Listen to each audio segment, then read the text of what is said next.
In a remote convent, Sister Agnes was known for her extraordinary gift. Even as a young girl, she could recite and adapt psalms after hearing them just once. Her voice, sharp and crystalline, unsettled the visiting clergy, who felt she channeled something divine, or perhaps something else entirely. At 16, suspicions around her unorthodox psalms led to accusations of heresy. Inquisitors decided she must be tested by holy torture. Bound to the rack, she sang through torment, verses evolving into terrifying prophecies and intimate revelations. Despite the Inquisition's relentless efforts, her voice did not waver. Her spectral hymns foretold doom and unveiled secrets, stirring dread among those who listened.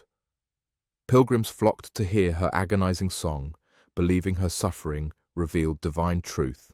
Though emaciated and broken, Agnes sang with a voice that resonated beyond the convent, echoing through the minds and souls of all who heard.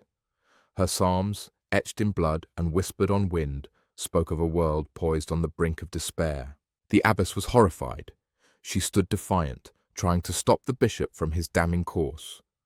"Our convent," she warned, "has become a pit. Agnes's endurance is not sanctity, it's a curse." Her pleas to bar the pilgrims were in vain. The bishop, unyielding, accused her of resisting divine revelation. He excommunicated her without mercy, and she was cast out, barefoot in the biting cold. She died on the desolate road 2 days later. Agnes sang at her passing, her voice trembling with lament, but the words were as resolute as iron. "The mother is unmothered, the lamb walks alone." The bishop, now reigning alone, found his power increasingly haunted by the melody from below. Over time, his body gave way. He became gaunt, veins standing out against skin as if filled with ink, not blood. His attendants whispered tales of his transformation, tethered to the nun's relentless psalms by some invisible cords. Yet he didn't fear. He proclaimed it a divine transformation. Then, one fierce winter night, a storm raged with a fury that shook the convent. Pilgrims gathered, guided by Agnes's voice in the darkness. Suddenly, there came a new sound, a deep, resonant voice, not human. The walls trembled as if they too were alive. The bishop wept, claiming heaven's presence, but whispers told a different story. To survivors, it was not heaven's touch they felt, but the chill of chains dragged across eternal stone. Some could not sleep, their ears filled with verses even from afar. Her voice carried into dreams, leading sleepers into stone halls where endless, faceless figures sang in perfect harmony, each stretched on racks. Some never awoke from these dreams, simply stopped breathing, humming faintly until silence claimed them. Craving more victims, the rack no longer needed the bishop's orders. No, it was the pilgrims themselves who volunteered. They begged, no, fought for the ropes, desperate to sing. Bound tightly, their shrieks turned to music, harmonizing with Agnes's hymn. The cellar became a resonating chorus, 50 voices together, shaking the convent's very foundations. Windows shattered unseen, candles defied gravity, and bells swung rhythmically without touch. No intervention came. The clergy debated, was this heaven or hell, a miracle or an abomination? But those who dared intervene often became victims. A friar who tried cutting ropes was found on the rack, his hymn spilling from a torn throat. The convent decayed above, yet below, the cellar thrived. Pilgrims called it the living scripture. Villages emptied, families abandoning all to feel the hymn's earth-rumbling throb. Wherever it spread, the world bent and changed in sound and soul.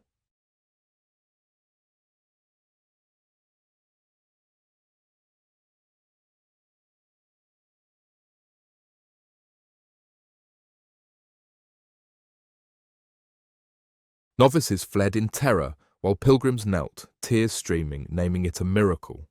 Agnes sang on. Time unravelled, no one could tell how long it had been. Years felt like moments, and still, the psalms echoed through mountains and seas.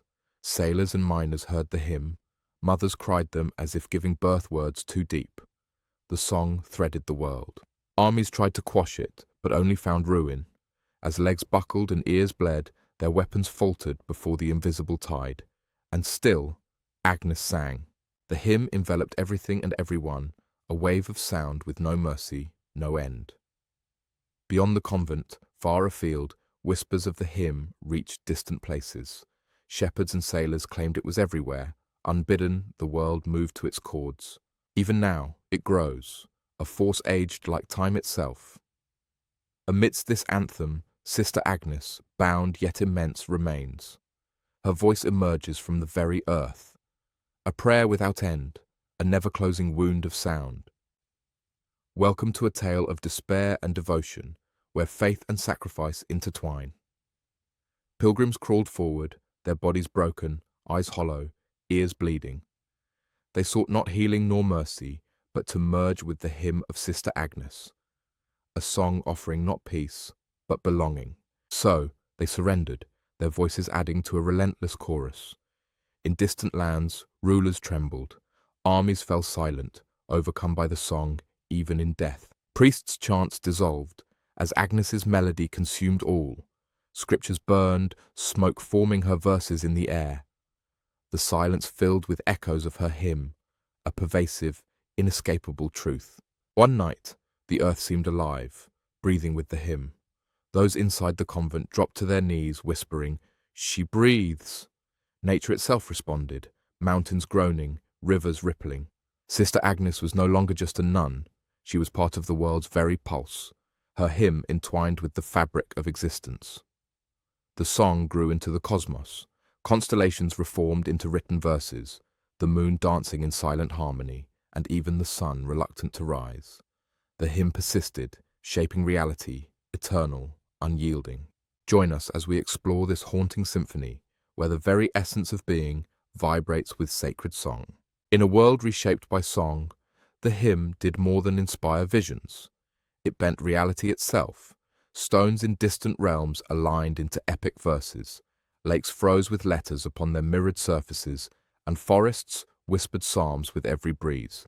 Children opened their mouths wide from the moment of birth, harmonizing unwittingly with a nun they had never known. Pregnant horizons tore open, not bearing new life, but giving voice to a powerful single line of the eternal hymn. A mighty king, threatened by this sonic force, sought to silence it. His armies approached, lips bound and ears sealed, but the hymn engulfed them all in a wave of blue flame and harmony, tearing their silence asunder.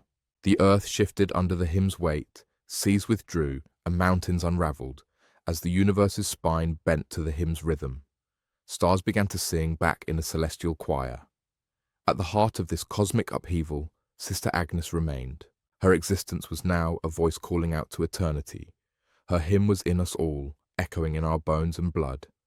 As you sit in the gentle hum of silence, remember, the hymn never ceased.